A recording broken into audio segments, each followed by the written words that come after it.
Hey y'all, welcome back to Key is King. Today we are getting into the latest episode of The Real Housewives of Potomac. The ladies are back, and Mia and Giselle's beef is still fresh on the brain. We are at season 9, episode 10, and we are opening with Giselle and her daughters, which is no surprise that we are starting here given the fact that we ended with Mia bringing up Giselle's daughter, or daughters, for a storyline. So we're opening with a scene with Giselle and her twins who are preparing for college. As we know, they're going to separate colleges, which I give them props for because I feel like, at least from what we stereotypically know about twins, they never do things separately. So I was like, oh shit, like that's pretty dope. And the oldest daughter's there too because they're all home. I'm sure it's the summer for them. And they're talking about Giselle's dad and his will because apparently he had some version of a will, but things got sketchy as he was dying. And there was either another version made or like a forgery of a signature made on a bogus will, essentially. Because Giselle claims that, and I'm sure she knows well, who she would know best, that her dad left money for at least her grandchildren and her, some type of situation like that. But the will that has been signed and forged does not leave them with a portion of anything. And she said her dad was the type to at least take care of his grandchildren. So at the very least. And so Giselle's saying that in the last stages and week of his life, he could not even hold a pen to write or sign anything. So she's very, very adamant that this was like forgery of some sort, but of course she's not going to tell us who or possibly who the culprit is, but I'm very interested to know because does that imply her mother forged the signature and changed the will? Does that imply somebody else? Like I don't know who would have the authority to do so. So I'd love to know, and I'm actually going to deep dive on some conspiracy theories on that because we never got an answer.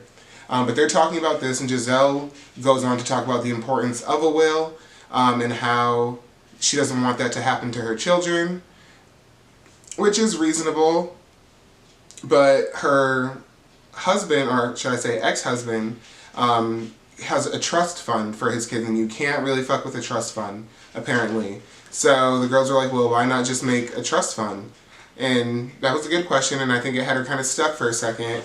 But Giselle went on to say that she talked to Jamal, Pastor Holy Whore as we know him, and she mentioned something about him being married or getting married and what that looks like for her children and kind of addressed that. And she was like, there's no way that's going to be happening, and I'm not going to be checking in on that. So props to you, because I don't think many people would feel the courage to say something or do something like that, but Giselle's like, nope, not the kids. You are not fucking with the kids or what could potentially happen to them.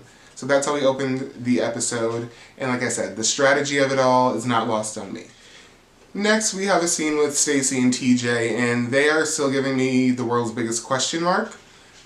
He called her princess, and I literally wrote in my notes, ew. Men that call their partners, specifically women, like princess, baby girl, those are all your man might be DL signals. I was like, princess to me is just so weird. I feel like you might call your daughter princess, but like calling a grown ass woman who you're supposed to be having sex with but you're not having sex with princess is giving me something's wrong. The signal's getting lost somewhere. But that's just me. What do I know? I'm just a gay man talking about straight people. But they're at Stacey's crash pad, and not only is this man possibly DL, as we know, he might be a brokey. They're eating, and don't get me wrong, because like I have also been a brokey. I know what that's like. And there's nothing wrong with that, but we are on a housewife show. I say this all the time. When I'm watching a housewife show, I want luxury. I want excess and expenses because I don't have them myself. I need to live vicariously through these people. So he is eating and cooking them like a frozen pizza, and it looks like a very thin and not... It looked like just the most basic great value pizza. And on top of the great value pizza, he had one of those like gas station green drinks that they were drinking out of a wine glass. I was like, what is going on here? Like, what is this a joke? And he's wearing a bonnet, like a silk bonnet that he put away in a kitchen cabinet in her shit. Y'all, it was stressing me out. I was like, what are we doing? DL Brokey was giving all the wrong vibes. All the wrong vibes. So I couldn't get past it. And then, once I finally got past the fact that we are eating, like, I don't know, are broke. These people start eating this pizza like they are aliens. Stacy puts salt on her pizza, which God bless your cholesterol, high blood pressure, whatever the fuck that shit affects. God bless you. First of all, you put salt on your pizza, then proceeded to eat it with a fork and a knife. And my personal opinion is that if you eat pizza with a fork and a knife, you are psychotic. There's something wrong. There's just no way. I don't care I don't care if you got a fresh set of nails. I don't care what the fuck is going on. You are eating pizza. I'd rather you put gloves on before I watch you eat pizza with a fork and a knife. And then DL Brokey goes in crust first. Now, it is America. You can do what the fuck you want. But like I said, I'm secretly judging you if you go in on your pizza crust first. They were killing me. They were killing me. But the conversation they're having might be killing me more. He essentially bullied his way into getting an apology for Wendy's birthday party where he felt that he was left, and told her, like, she needs to get it together and she better get it together and don't touch me, get your hands off of me. And she needed to apologize, which she does, because she's not with us all the time, I don't think. Like I said, the news is turned very, very low on her channel sometimes. And she is just wanting to be loved, seemingly. But she's talking about how she's apologizing and all this stuff. Then she moved on to talk about how the ladies were saying that she should be, like, dating other people possibly, or, like, just kind of keeping her options open. And asked him, like, would you be open to seeing me if I was dating other people? And he was like, no. Alright. Like, not that he has to, but it's just like, okay. He was like, I want to be committed. I only have sex when I'm committed to people. And then literally said, like, I'm trying to help you out, which I did not know what that meant. I'm like, did we catch a Freudian slip? Like, were you supposed to say that? Because what do you mean? How are you helping her out by not fucking her? Like, this woman's getting a divorce and she's trying to have sex and you're just like, I'm helping you out by dating you. No. Literally no. So, it's giving, I just keep getting the vibe. Something's not right. And I think the thing that is not right is that this is not fucking real. Like, it can't be. It can't be. I've had a desperate day or a few in my life, but my God. My God. The next thing we have is Wendy and her sister and her mom going out to lunch, dinner, whatever. I think lunch. They're usually going out to lunch. And first things first, I know fashion is a thing on these shows and these women are trying to, like, always push the boundaries and do something new and do something that's never been seen before. But Wendy's fucking inflatable suit of a dress looks like she has a muscle suit on underneath. And she did too much. She had too much dip on her chip, if you will. Absolutely not. Never to repeat. 10 out of 10 would not recommend. Don't do that shit again, Wendy, please. And now that we've gotten that out of the way, we can talk about what happened in the scene, which is she is about to tell her mom she quit her job. So she not only is jobless now, she's in a muscle bodysuit telling her mom this too. Really thought that one through. But they stop at the bar before they sit down to get a shot. And the sister requests like to not like have the shot be so like strong. And as Wendy said and looked at her like, bitch, it's a shot. That shit's gonna be strong no matter what you do. So shut up and just take the tequila to the head, please. Which they do and it was fine. But me and Wendy at the same time looked at her sister like, bitch, what did you just say? But the mom gets there. Wendy's acting scared because she's Nigerian and it really matters what your parents think. I mean, it can matter what your parents think, obviously, if you're not Nigerian. But in this case, it really fucking matters because they're Nigerian. And Wendy has 4 degrees and she's accomplished and all the things. So her mom has always been an advocate of, like, have a job, keep your job means so much, you're a doctor. So Wendy's and hemming and hawing about it. And finally says it, and her mom, oh no, before she even says it, she's like hemming and hawing, and her mom's like, okay, what's going on? Are you pregnant? Like, she's like, no. And she's like, she's preparing her for the fact that she has bad news. And she's like, Mom, give me your hand. And like a classic shady mom, Wendy's mom put a napkin in between their hands before she held it. Because she's like, I don't know if I want to touch you yet. And I caught it, I peeked it, and I was dying laughing. Because that is some shady mom shit for real. And so Wendy tells her that she quit her job as a professor, and her mom was like, are you kidding me? that is an awful mistake. What are you thinking? Like, are you crazy? She like really gave it to her, but in the most Nigerian way she could. And Wendy's looking like a little sad kid in a bodysuit, in a body little muscle suit. Just like dropping her shoulders and shit. And then she turned it on her mom a little bit and was like, well, I didn't feel like I was being valued there. I felt like my worth was not really being noticed. And that was a summary of what she said, because that was not exactly what she said. And her mom was like, well, in that case, you go where you are valued and that people will like take you because like you have potential, you have the credentials and all that stuff. So like that, mom was good, she was fine, and they moved on. And so did the scene in the show. The next scene was quick, but it was cute. I liked it actually. It was Giselle and Ashley of all fucking people as well. So like, wow, curveball, didn't see that one coming. But they're meeting up in another curveball. They look cute. Who would have thunk it? Flash dance ass Ashley. That's a tongue twister. Flash dance ass Ashley. She looked doable. She looked cute. And not doable that way, but I guess doable in that way if you're into that. And Giselle looked cute too. She looked cuter than Ashley. I was like, I'll be gosh darned. So they're going on a speed dating outing together, and the first couple of their dates seemed gay as shit. Like, it was giving I wanted to be on TV, and I'm a big fan. Like, some dude researched her and knew that her birthday was recently, bought her flowers, got her favorite flowers, and the bouquet was the size of, like, my body. I was like, sir, sit your gay ass down somewhere. But it was cute. Speed dating seems like it'd be fun. I should see if they have that in my area, because I'm not slow dating, speed dating, or any type of dating right now. Or fucking ever, for real, but save that for another day. And so they're going around, and Ashley, I'm going to call him her trailer date. And not trailer like from the trailer park she used to live in. Trailer from like the trailer of the show, because they kept showing this man. As if he's going to be like a fixture. And not for nothing, he's cute for Ashley. He's like 30 years old, and we'll get into him in a second, but like he was hitting it off. They like farms. He wants a farm, or grew up on a farm. Ashley used to ride horses, probably not at the trailer park, but somewhere else. And yeah, so they were hitting it off. Giselle, on the other hand, got Sherman 2.0, as I called him, and I'm so glad they put the picture up, because it literally looks like her ex-husband and her ex-boyfriend that she had on the show. Shout out to Monique. And yeah, it literally, they hit it off, and he was like age appropriate and kind of like Giselle-esque in the personality. So I was like, okay, this is good for them. That was cute. It was a nice little scene. And we saw one of them.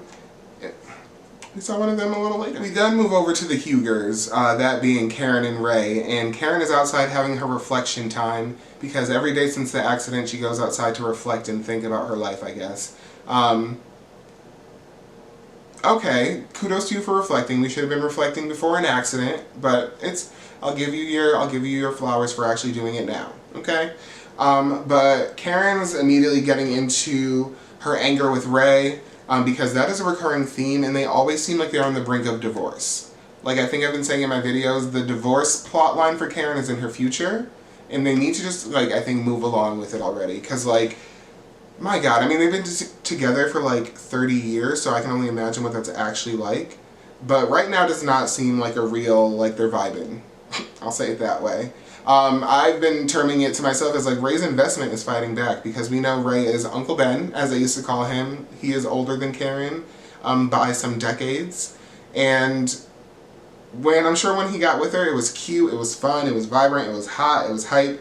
But at some point, you are going to be an old man, and Karen's still going to be, like, she's older too, but she's younger than you, sir. And now she's famous and rich and cute and fly, and she's all of those things. So, like, I don't think Ray thought his investment was going to be, like, fighting back like this. He thought he was going to, like, he thought he was going to lock it down forever.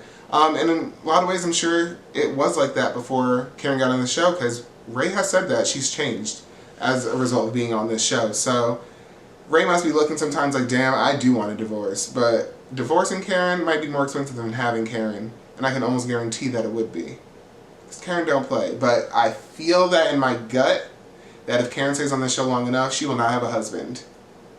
And I don't know if that would be like a first of like an elderly couple getting a divorce.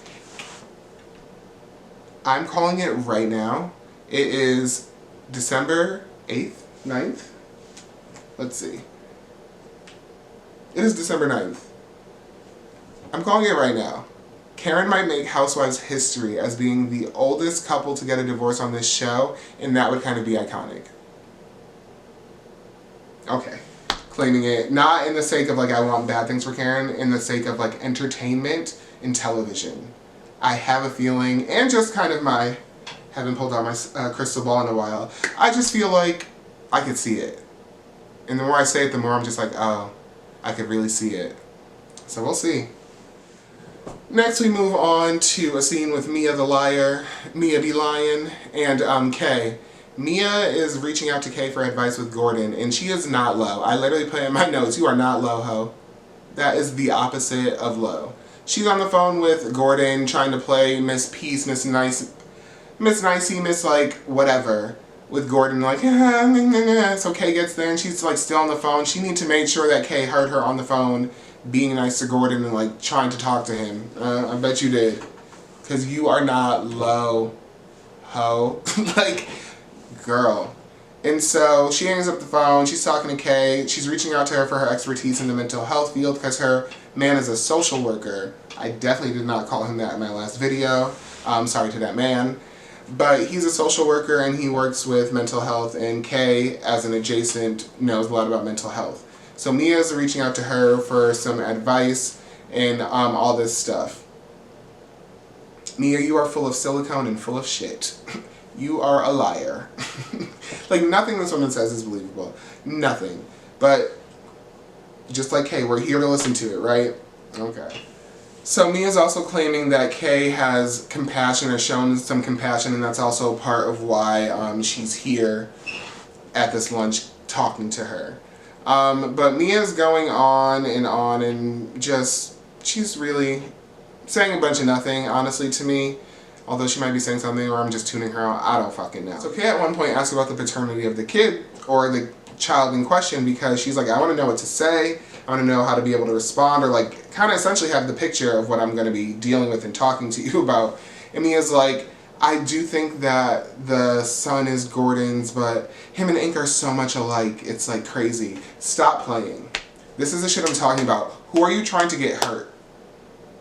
Is it one of the men? Is it you? Is it your children? Like, who's the target? Because your reckless ass, like, when I get mad, I get like speech impediments. It's crazy. But your reckless ass mouth is going to hurt somebody, or get somebody hurt for real. For real. So she's still playing semantics and playing games, but she believes it's Gordon's, but acts so much like Ink. Girl, bye. But in the end, Kay kept it real with her and was like, y'all living in the same place is completely ridiculous. It's not appropriate. Like, it should not be happening. And she said she was going to send her some materials via her man and like follow up with her to see if she's like using them and utilizing them. So props to you. I would have let Mia and her lies sit right there and figure it out the fuck herself. But I guess you got to give it a try to really know if somebody's being real or bullshit. And so this is Kay's attempt, and power to her. Power to her. After Mia and her lies, we move on to Ashley in this trailer date trying to get in between her thighs. I'm not a rapper, just a YouTuber, part-time. So Ashley goes on a date with Trailer Boy, and they're cute. Like, they're very cute. I think he's a white boy, yeah, he's a white boy.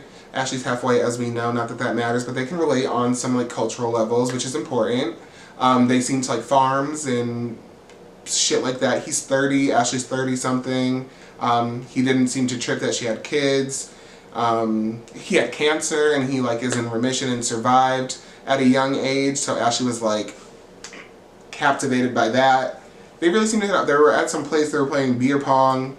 They kissed, the winner got a kiss or whatever, so they were vibing. It was cute. I was like, Ashley, now this is better than dating Gollum, Lord of the Rings, Harry Potter, whoever the fuck Michael looked like, and having like swinger grinder parties, whatever you were doing. So improvements. Keep it up.